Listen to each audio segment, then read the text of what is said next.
Welcome to So What, the podcast where we talk to experts about one thing in their field that they think is crucially important and that they would argue everyone should know about. I'm Madhurima. And I'm Sean, and today we're speaking with Debra Riley Parr, who is Associate Professor Emerita of Art and Design History and Theory at Columbia College Chicago. She's presented numerous conference papers on perfume and other odors in Denmark and Milan, has conducted numerous workshops on the olfactory experience at venues such as the Arts Club of Chicago and the Chicago History Museum, and she's here today to talk to us about the olfactory. Debra was our colleague at Columbia College Chicago and actually served on the committee that hired me. One of the things that I recall is her taking me aside and saying, if they don't hire you, I will. And so I have always appreciated that confidence, and I have confidence in speaking with Debra today. So welcome, Debra. Thanks for having me, you two. So Debra, tell us about smells. What are the overlooked conversations or discussions or elements of reality that emerge if we pay attention to the olfactory? Well, that's such a great question, and also kind of points to the problem discussing the olfactory is that we have very limited vocabulary in comparison with the way that we are very adept at discussing the visual. But the field of sense studies, which is burgeoning at the moment, it ranges from the analysis of olfactory in rituals and religions, as in the scholarship of Constance Classen and David Howes at the Center for Sensory Studies at Concordia University in Montreal, to more popular work like the little workshop I attended over the weekend, led by Nuri McBride, who's a perfumer and a scholar, on witchcraft and fragrance, where in this really amazing lecture examined the early modern idea that witches could be identified by their odors, sulfur being one of the primary odors that people in the early modern period ascribed to women who were accused of practicing witchcraft, among many other nefarious odors. This idea that one can identify a group through an olfactory index, I think, is really central to some of the things that I'm interested in this field. My work has primarily focused on the intersection of art and scent, but I've also curated an exhibition on poetry and scent at the Poetry Foundation here in Chicago. The question I'm researching now is why there's been a turn toward fragrance as a form of protection and or resistance, and what might be significant or perhaps even absurd about this turn in our current moment of rising fascism and authoritarianism. So you're saying that smell has this potential both to be protective and aid in resistance, and that there's something specific about our time maybe when allows for both of these possibilities. So what is it, do you think, about smell that has that potential? Well, as a technology of protection, smells historically have served to construct the body and various spaces into protective zones.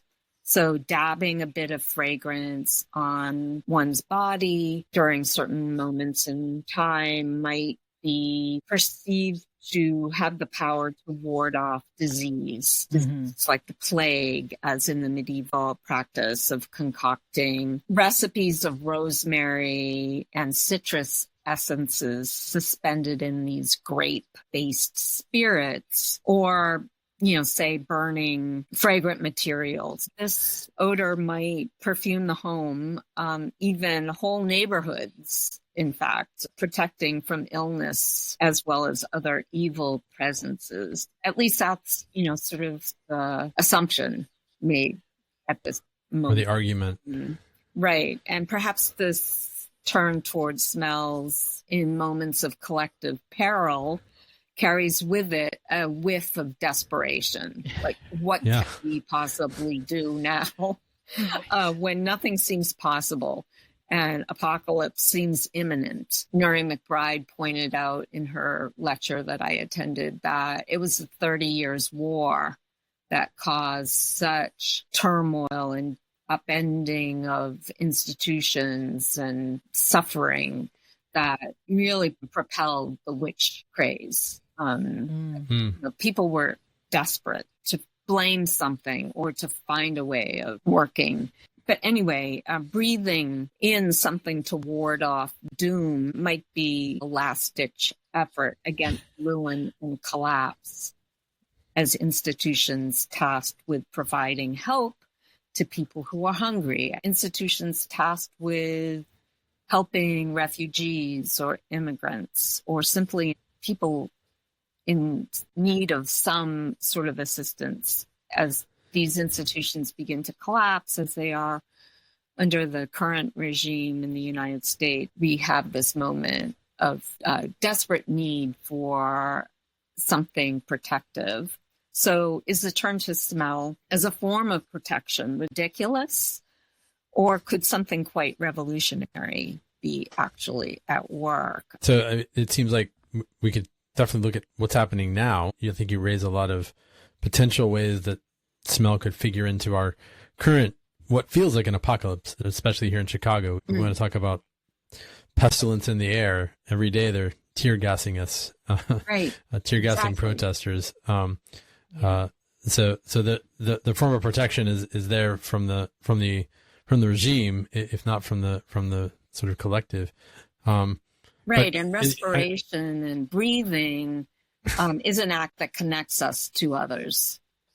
The dispersal of noxious chemicals, as in the case of tear gassing protesters, it's something I think that the pandemic of a few years ago brought this to the fore in our minds, the role of breathing and as a kind of shared experience, that we're sharing an atmosphere. So to talk about the very local experience of Chicago neighborhoods at the moment, I think is really important. I mean, there's a certain kind of meanness in our current moment that may prompt people to turn inward, but regardless of that impulse, we still share this atmosphere with our neighbors and people who live in the same space as we do. So there's a really interesting way in which breathing, odor, fragrance intertwines the self and the world. And I think that you asked the question, Sean, like what might emerge if we paid attention to the olfactory, what kind of realities might emerge. I mean, historically, the sense of smell has been denigrated, so much so that we don't even really necessarily know how to talk about it or have the capacity to think that it might be significant even. We tend to think of it maybe as a sort of childish, animalic, definitely part of the lower rung of the senses if we, refer back to Kant's hierarchy. Taste, touch, and smell weren't perceived as providing the higher brand of knowledge that vision, for example, made accessible. The lower senses were considered feminine by medieval scholars, for example. There has been like a gendered approach to smells, right? Like there was one example of Marie Antoinette using perfumes that were really elaborate, and then there's something called the olfactory revolution that turns away from that ornateness of smells and fragrance to something that's more neutral. Am I remembering that right? Right. It's so interesting to bring up Marie Antoinette. She's having something of a moment right now. I think there's exhibition at the V&A, which I would to go and see. it's really interesting when perfume kind of becomes this object, this cultural object that one could begin to analyze. And certainly Marie Antoinette was really at the fore of thinking about the gendered presentation of the self and, what role scent played in that, which, on the flip side could also serve to help us understand the persecution of women who didn't smell good, Right. who typically, or who they said didn't smell good, right? There's a palette of smells that are designated as appropriate or acceptable, and then another palette. These are the smells that we can kind of index as being unwanted or. Right. I've been rereading The Hammer of Witches, and one of the great sentences is that the smell of the pyre is already upon her. Like they could smell her burning at the stake before they burned her. Using olfactory evidence as a kind of marker of satanic connections. And, that sulfur thing that you were talking about. right. In terms of why I'm interested in figuring out this turn toward scent as protection, it has everything to do with that. I mean, if you think about wearing a perfume or carrying a bundle of herbs around you as a way of creating this atmosphere around the body, it's invisible.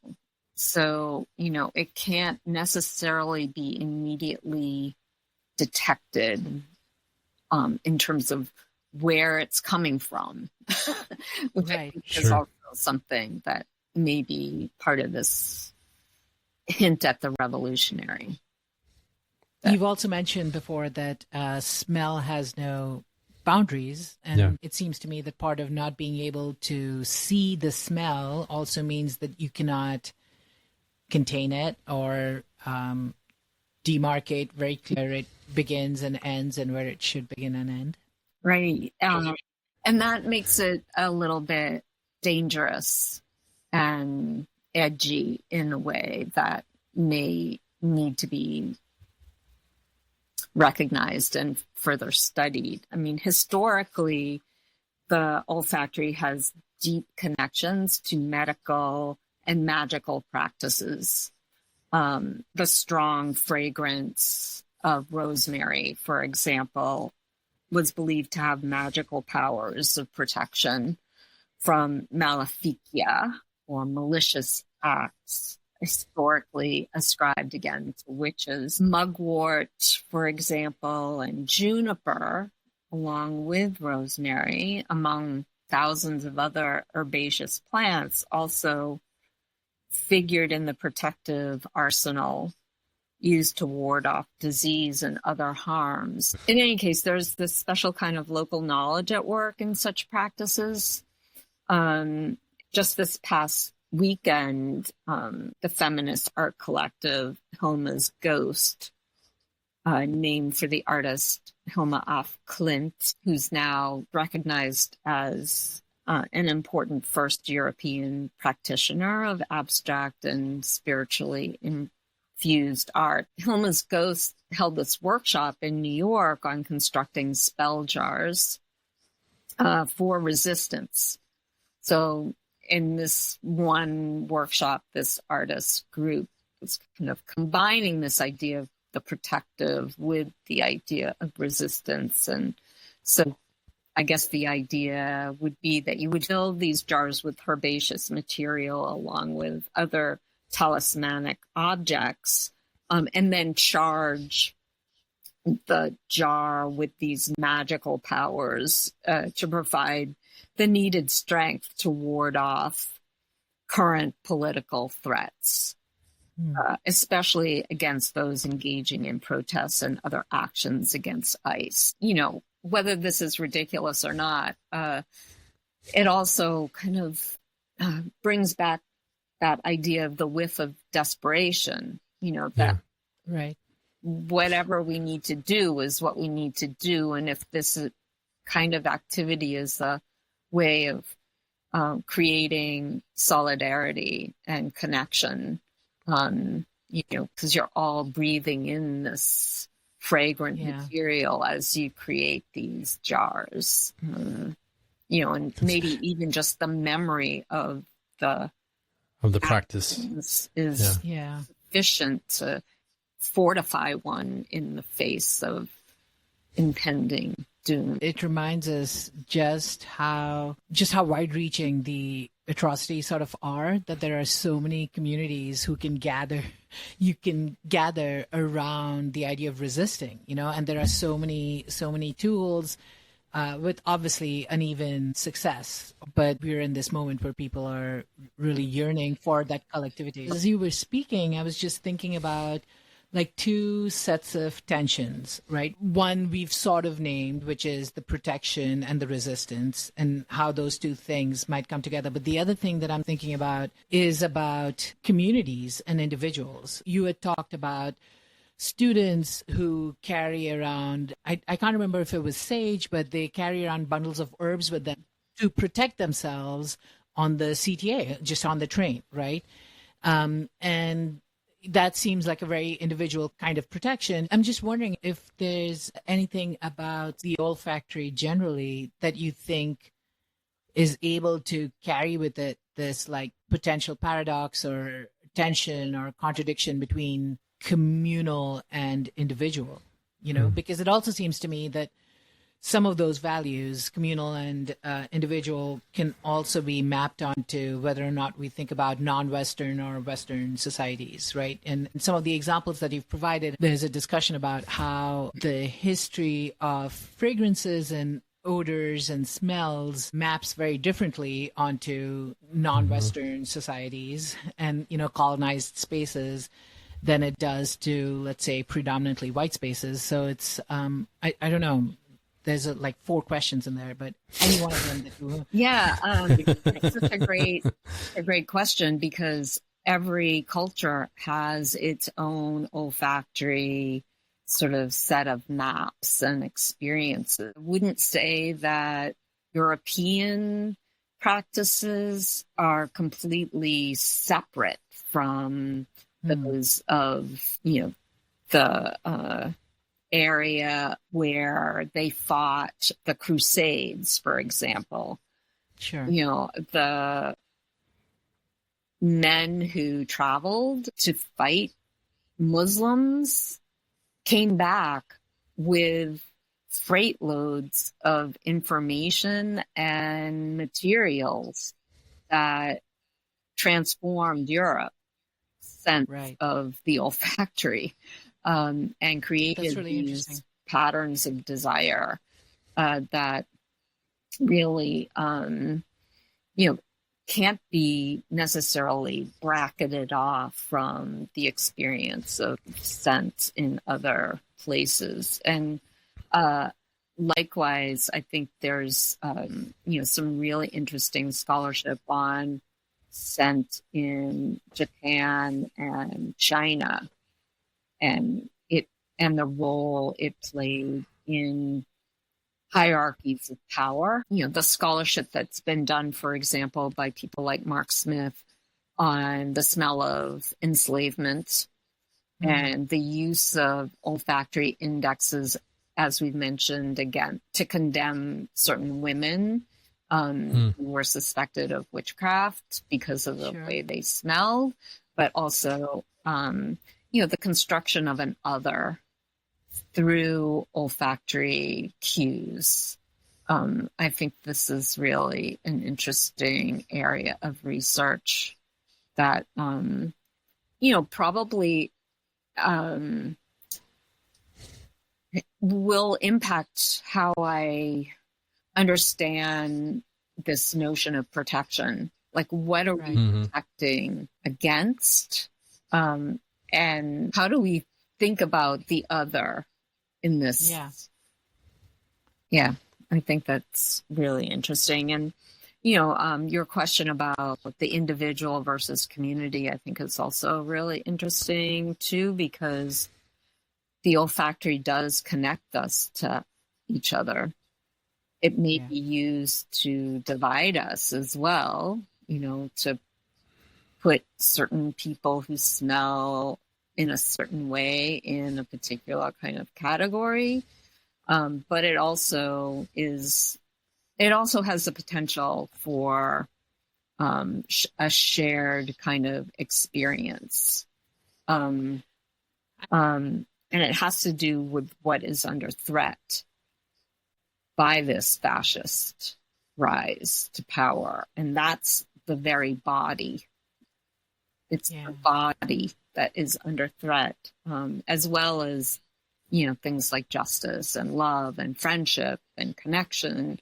But it's really the body. And the collective body, too. The collective body that's all sort of being subject to the tear gas, that's being subject to that sort of the fumage of fascism.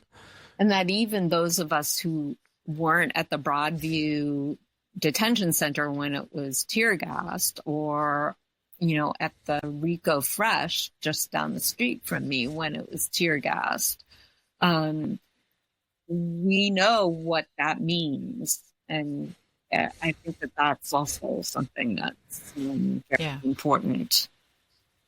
Also, things like justice and friendship are felt in and through the bodies, collective and individual. So, they're not alienated. Yeah. So, in addition to not being thoroughly understood or theorized, there's no general training about the olfactory that we can access very easily. It remains one of our wildest senses in that respect. It has these links to local knowledge, to practices that are not immediately understood or widely practiced anymore. In the context of our current moment, when conspiracy theories abound, when the ability of people who are in power to protect is failing, our disregard of odors as a vector of knowledge needs to be challenged. And maybe in this moment, carrying an aromatic bundle of wild herbs might not seem so ridiculous.